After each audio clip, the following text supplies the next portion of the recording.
आज माननीय सर्वोच्च न्यायालय ने आज अंतरिम आदेश पर दोनों पक्ष को सुना और सुनने के बाद जो उन्होंने दो तरह का अंतरिम आदेश अगले तारीख यानी कि 5 मई तक के लिए दिया है।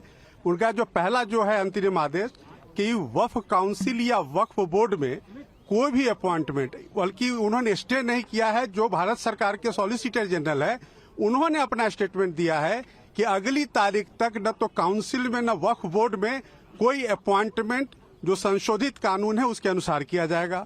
दूसरा बात जो माननीय अदालत ने कहा कि जो वक्फ व यूजर है जो रजिस्टर्ड हैं और गैजेटेड हैं उसको गवर्नमेंट डी नोटिफाई नहीं करेगी टिल द नेक्स्ट डेट। तो बड़ी इंपॉर्टेंट बात है कि जो रजिस्टर्ड एंड गैजेटेड हैं वही सिर्फ डी नोटिफाई नहीं होंगे, उसके अलावा संशोधन के हिसाब से सरकार कार्रवाई करने को स्वतंत्र है और जो संशोधित कानून है उस पर किसी भी तरह का अंतरिम आदेश नहीं है। और अगली तारीख तक भारत सरकार को अपना जवाब और उनको जो भी डॉक्यूमेंट्स देने हैं वो देने होंगे और उसके बाद उनको रिज्वाइंडर का जो पिटिशन है उनको मौका दिया गया है। साथ ही साथ जो स्टेट गवर्नमेंट्स हैं वो भी अपना रिस्पॉन्स देंगे और ये कहा गया है कि अगली तारीख पर सुनवाई इस पूरे मामले की जारी होगी। तो माननीय सर्वोच्च न्यायालय को जो रेस्पोंडेंट्स यानी कि भारत सरकार ने कहा कि हम डे टू डे सुनवाई के लिए तैयार हैं। आप पूरे मामले को, चूंकि ये पार्लियामेंट का कानून है, पार्लियामेंट के कानून को आप इस तरह से स्टे नहीं कर सकते हैं और माननीय सर्वोच्च न्यायालय ने सॉलिसिटर जनरल ऑफ इंडिया के बात को माना है और उन्होंने संशोधन को स्टे नहीं किया है।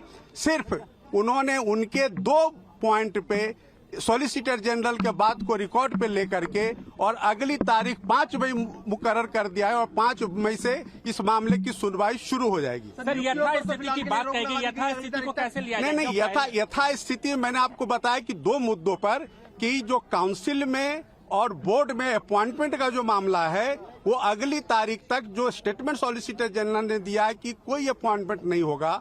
और दूसरा जो है वक्फ व यूजर, तो माननीय सर्वोच्च न्यायालय ने अपने आदेश में लिखा है कि जो रजिस्टर्ड हैं और गैजेटेड हैं उसको गवर्नमेंट डी नोटिफाई नहीं करेगी अगले आदेश तक। सर, आप कौन से क्लियर है सर, वक्फ बाय यूजर को डी नोटिफाई नहीं करेगी ना? मतलब नहीं, वक्फ बाय नहीं, सिर्फ वही जो रजिस्टर्ड एंड गैजेटेड हैं। सर, ये कोर्ट में हाँ बिल्कुल, ये ऑर्डर शीट में है। जो रजिस्टर्ड नहीं है, जो गैजेटेड नहीं है, उसको सरकार संशोधन कानून के हिसाब से डी नोटिफाई कर सकती है। सर, आप किसके लिए अपीयर हुए थे? मैं हिंदू सेना और हिंदू महासभा 2 हमारे एप्लीकेंट्स हैं, उनकी तरफ से मैं संशोधन के समर्थन में हाजिर हुआ। सर, आप नाम बता दीजिए सर, नाम बता दीजिए सर। वरुण कुमार सिन्हा, विष्णु गुप्ता के लिए और एक पवन अग्रवाल है उनके लिए, सतीश अग्रवाल। आज की सुनवाई पूरी नहीं, आज की सुनवाई पूरी हो गई। अगली तारीख 5 मई की मुकर्रर हुई है।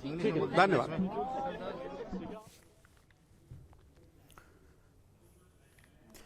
तो अगली सुनवाई 5 मई को होगी, तब तमाम सारी दलीलें सुनी जाएंगी कोर्ट की तरफ से।